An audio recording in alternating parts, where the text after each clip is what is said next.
Hello guys, आप देख रहे हैं ट्रैवल विद तिवारी जी। तिवारी जी आज आए हैं लेक सिटी छोड़ के पिंक सिटी में, जयपुर में है तिवारी जी। अभी खड़े हैं अल्बर्ट हॉल के जस्ट पीछे की साइड में। अल्बर्ट हॉल विज़िट करेंगे, हवा महल विज़िट करेंगे और सिटी पैलेस विज़िट करेंगे तिवारी जी के साथ। अल्बर्ट हॉल म्यूज़ियम जयपुर के रामनिवास बाग में यह इमारत स्थित है। इसे गवर्नमेंट सेंट्रल म्यूज़ियम भी कहा जाता है। इस इमारत को सैमुअल स्विंटन जैकब ने डिज़ाइन किया और मीर तुजमुल हुसैन ने इस कार्य में उनकी सहायता की थी। महाराजा राम सिंह के समय इस इमारत का निर्माण प्रारंभ हुआ और करीब 10 साल के बाद इसका निर्माण संपूर्ण हुआ। जब यह इमारत बनकर तैयार हुई उस समय महाराजा माधो सिंह सेकंड जयपुर के शासक थे। उन्होंने इसे म्यूज़ियम घोषित कर दिया और 1887 में इसे पब्लिक के लिए ओपन कर दिया गया। वेल्स के प्रिंस अल्बर्ट एडवर्ड ने इस इमारत की नींव 1876 में अपने जयपुर के दौरे के दौरान रखी थी। इसी कारण इस इमारत का नाम अल्बर्ट हॉल रखा गया। महाराजा राम सिंह जी ने प्रिंस अल्बर्ट के स्वागत में पूरे जयपुर शहर को पिंक रंग से रंगवा दिया था और इसी कारण जयपुर का नाम पिंक सिटी पड़ गया। अल्बर्ट हॉल में 2300 साल पुरानी एक महिला की मम्मी रखी हुई है जिसे मिस्र से लाया गया था। इस महिला का नाम तूतू था। आज जयपुर में इलेक्शन चल रहे हैं और हमारी बदकिस्मती ये है कि इलेक्शन की वजह से अल्बर्ट हॉल म्यूज़ियम में एंट्री अलाउड नहीं है आज के लिए। आज ये बंद है तो हम अंदर से विज़िट नहीं कर पा रहे हैं। चलिए अब हम चलते हैं हमारे नेक्स्ट प्लेस हवा महल के लिए। हम यहाँ पर ऑटो की सवारी कर रहे हैं जो कि बैटरी से चलने वाले ऑटो यहाँ चलते हैं। ई रिक्शा इन्हें कहते हैं और यहाँ से 10 रुपये का टिकट है जो हमें ले जाएगा हवा महल तक। मेरे साथ मेरे मित्र हैं मुकेश जी पुजारी और आज हम दोनों निकले हैं जयपुर विजिट के लिए। हम पहुँच चुके हैं हवा महल पर। हवा महल का ये पिछला हिस्सा है जो आप देख पा रहे हैं। देखिए कितनी भव्य इमारत है ये। इसमें जो खिड़कियां हैं वो 365 खिड़कियां हैं। एक साल में जितने दिन होते हैं उतनी खिड़कियां हवा महल में हैं और यहाँ पर 953 झरोखे हैं। हवा महल का निर्माण महाराजा सवाई प्रताप सिंह जी ने 1799 में करवाया था और इसके डिज़ाइनर थे लाल चंद उस्ताद। ये हवा महल का फ्रंट गेट है। फ्रंट गेट से हम एंट्री लेते हैं और सबसे पहले चलते हैं टिकट विंडो पर, टिकट परचेज़ करते हैं। ये है हवा महल का टिकट चार्ट। आप इंडियन हैं तो आपका टिकट है 50 रुपये और अगर आप इंडियन स्टूडेंट हैं तो आपकी एंट्री होगी यहाँ सिर्फ 5 रुपये में।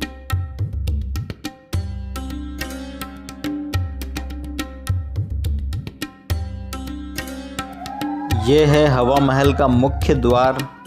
चेकिंग के लिए एक मशीन लगी हुई है जिसे क्रॉस करना होगा। इस द्वार का नाम है आनंद पोली द्वार।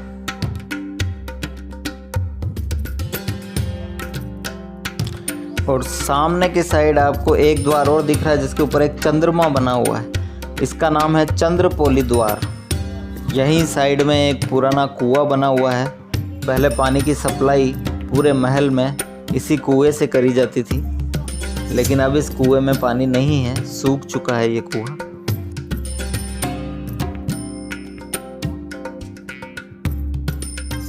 इस चंद्रपोली द्वार को क्रॉस करके हम महल के अंदर जाएंगे तो हम पहुंचेंगे महल के मुख्य बरामदे में।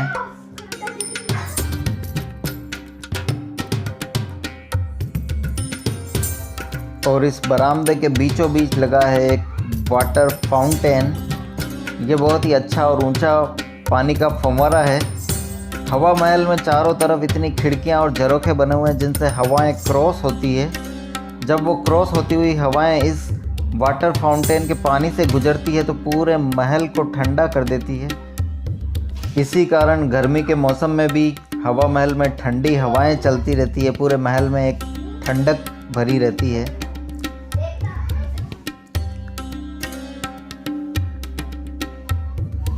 इस चौक से हवा महल का दृश्य है ये। चारों तरफ से ये बिल्डिंग किस तरह से दिखती है आपको।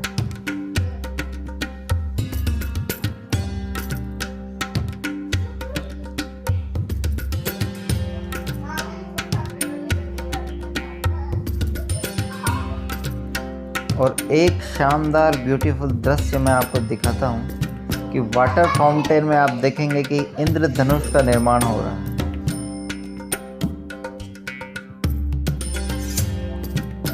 हवा महल एक 5 मंजिला इमारत है। इसमें हर मंजिल को एक अलग नाम दिया गया है। इस मुख्य चौक से हम सामने की साइड जाएंगे अंदर, तो ये जगह है रतन मंदिर। इसे रतन मंदिर कहा गया है, इसे नाम रतन मंदिर दिया गया है। ये महाराजा सवाई प्रताप सिंह का कमरा हुआ करता था। यहाँ पर बैठकर ये अपने लेखन का कार्य किया करते थे। यहाँ एक स्टैचू है महाराजा सवाई प्रताप सिंह का और एक पेंटिंग, उनकी पेंटिंग पड़ी हुई है यहाँ पर। महाराजा सवाई प्रताप सिंह जी के बारे में कुछ जानकारी यहाँ लिखी गई है। स्टैचू के सामने की साइड आप देखेंगे तो वहाँ पर एक कमरा बना हुआ है।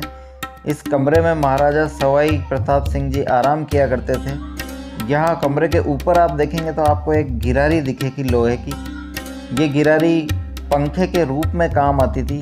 अंदर एक कपड़े का बड़ा सा मोटा पंखा लगाया जाता था, जिसे रस्सी की सहायता से दास दासियाँ बाहर से ही उसे झूला दिया करते थे।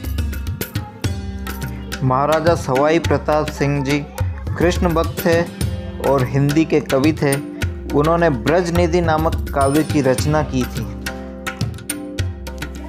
और महाराजा प्रताप सिंह जी ने 22 विद्वानों का एक ग्रुप बनाया था, जिसे गंधर्व 22 नाम से जाना जाता था।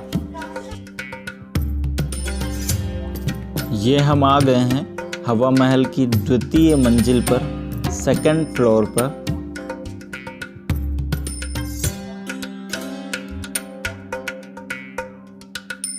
इसे रतन मंदिर कहा जाता है।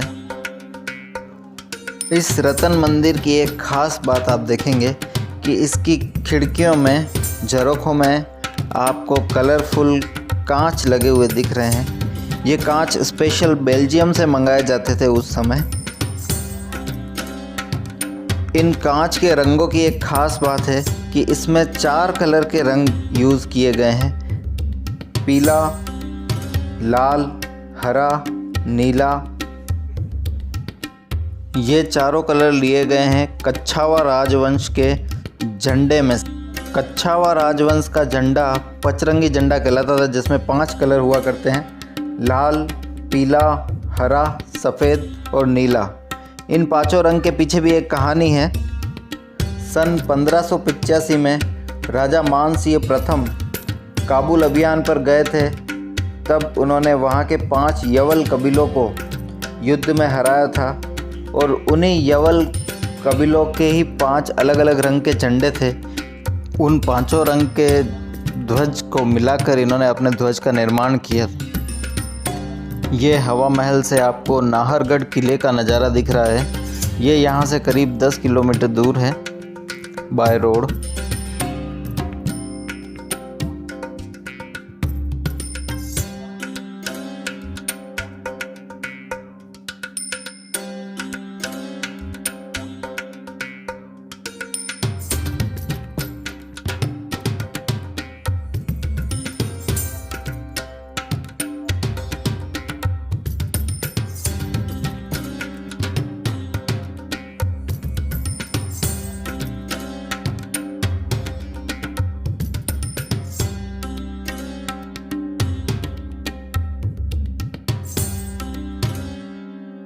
ये हम पहुंच चुके हैं हवा महल के 3rd फ्लोर पर, तीसरे तल पर, जिसका नाम है विचित्र मंदिर।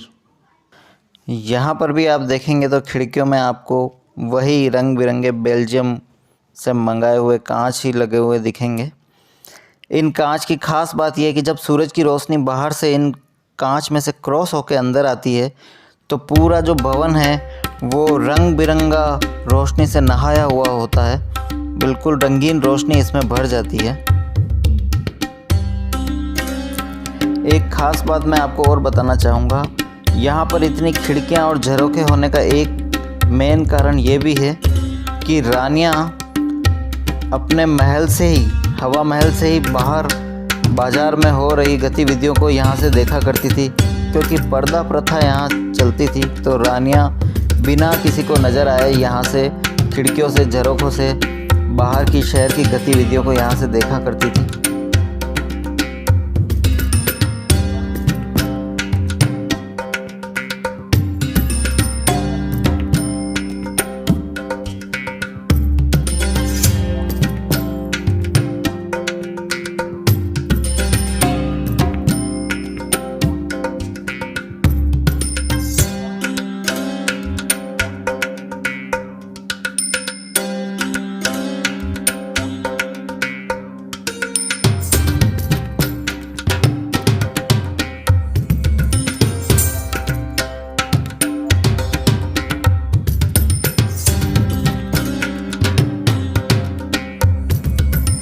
ये हम आ गए हैं हवा महल के 4th फ्लोर पे, चौथे तल पर, जिसका नाम है हवा मंदिर।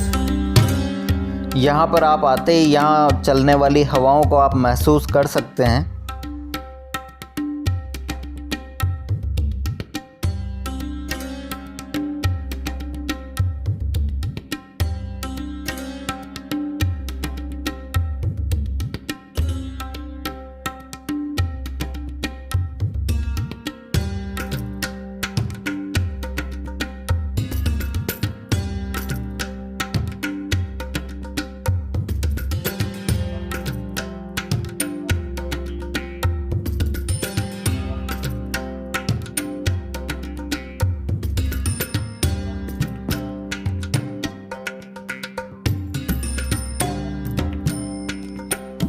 ये हम पहुंच चुके हैं हवा महल के 5वें तल पर, 5th फ्लोर पर।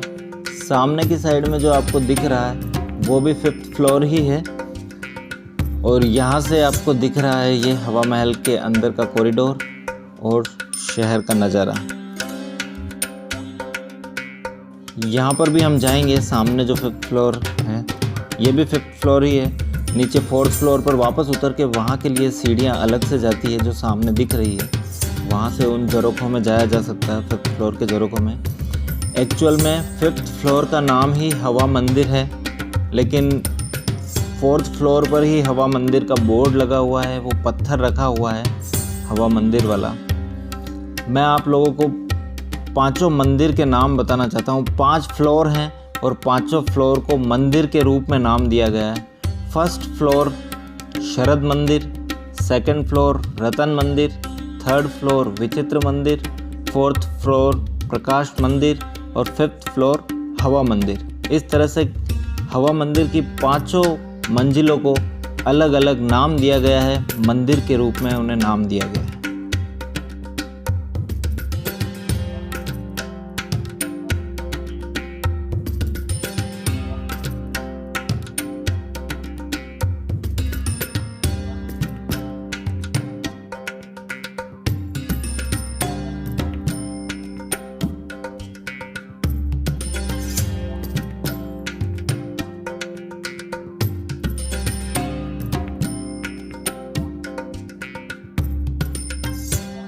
हवा महल बहुत बड़ा और भव्य है। वापस एग्जिट होने के रास्ते में आपको बिहार मंदिर मिलेगा, जहाँ पर बहुत सारी पत्थर की कलाकृतियाँ पड़ी हुई है और सबकी डिटेल उनके साथ ही लिखी हुई है। मैं आपको एक एक करके सारी कलाकृतियाँ यहाँ दिखाऊंगा। यह है बिहार मंदिर।